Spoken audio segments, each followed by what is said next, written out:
This is Creating Your Encore Career and Becoming a Silver Entrepreneur with your host, Lynn Freest.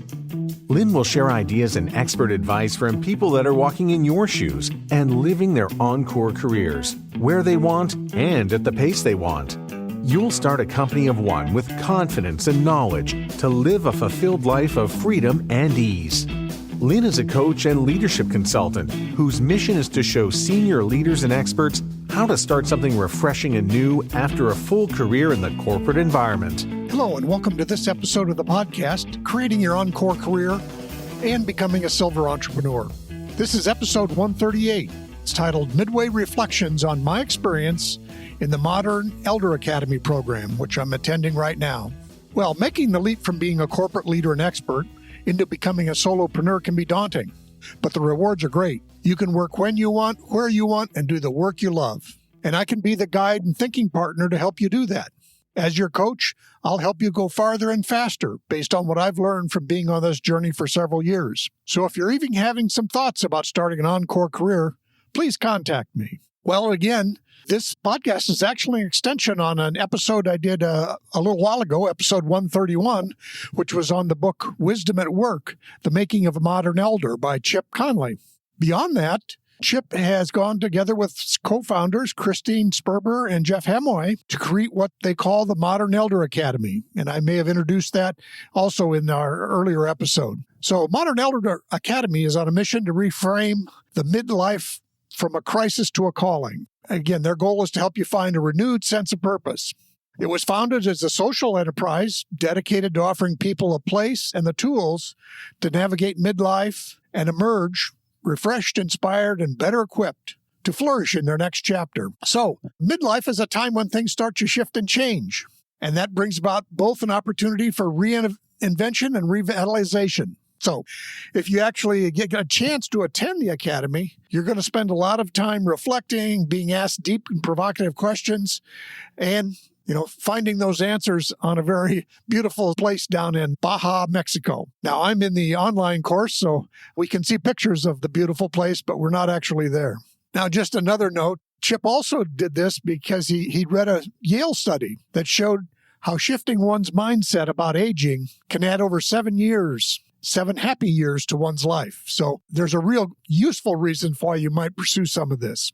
So again, being involved, we're about midway through the course. I've been amazed because it's an amazing community of people, and they're all dedicated to living life with intention and living life fully, even as we go into that next period of our life. One of the things they talk about is they have this idea called middlescence, which is, sort of similar to adolescence. It's one of those things where we spend a lot of time talking about adolescence, but we don't spend much time talking about this next set of transitions in life. I know Chip has said, and they said in the program, it's one of those things we do while we may be wise as elders or people, who have got some experience. We also have to remain curious, whether it be curious about learning new technologies or curious just to listen to people. But curiosity is a key thing as you move forward.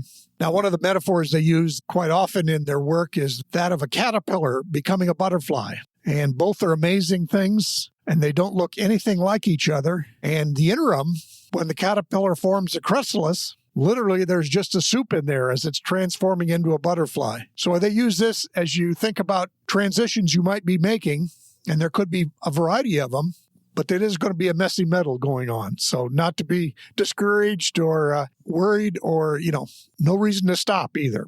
So this particular course has got a focus on transitions in midlife, and they view it as about 6 different possible transitions that could all be going on, or at least some of them could be going on, and they may be happening over again. But they define them as personal transitions, physical transitions, what do you notice now that as you've got some more years on you, psychological transitions, and then what they call passing or mortality. Now, this was actually in the earlier classes that was around the pandemic, but now they've kind of morphed this into what are our conversations around mortality? And then the parts that I haven't seen yet, we'll be doing in the upcoming weeks are professional transitions and your purpose transitions. Now, there's been many very interesting aspects to this program and that I've really enjoyed. And some of it is, again, sparked my curiosity, stretched me out of my comfort zone, But some of the elements that come to play in this training or this educational experience are they introduce mindfulness techniques. I'll say this isn't the,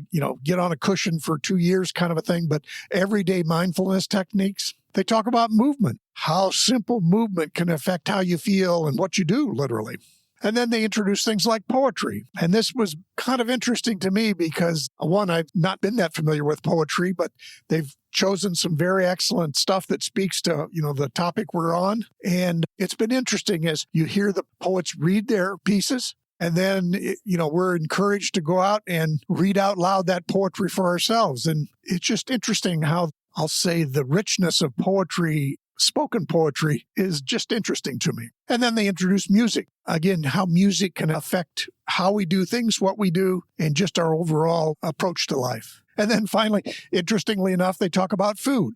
And there's two parts of it. One is actually baking bread, seeing what they do down in Baja, Mexico. But also then it's the idea of gathering people around the dinner table. How do we have collective conversations among friends, family, even strangers that are useful? And often, quite interestingly, it's easiest to do that around food. Now, some of these new elements were kind of unfamiliar to me. I come from a, manufacturing and engineering background, so I'm used to the language of PowerPoints and spreadsheets. So for me to be immersed in mindfulness, movement, poetry, music, and food, it's a little bit different, but I've really enjoyed what we've been doing here. And I will say, too, the training here is while they provide us with insights and new concepts, it's more about knowing ourselves. It's not about doing a bunch of things. You do journal, but that is more of a reflective type thing. And it's also about listening to others.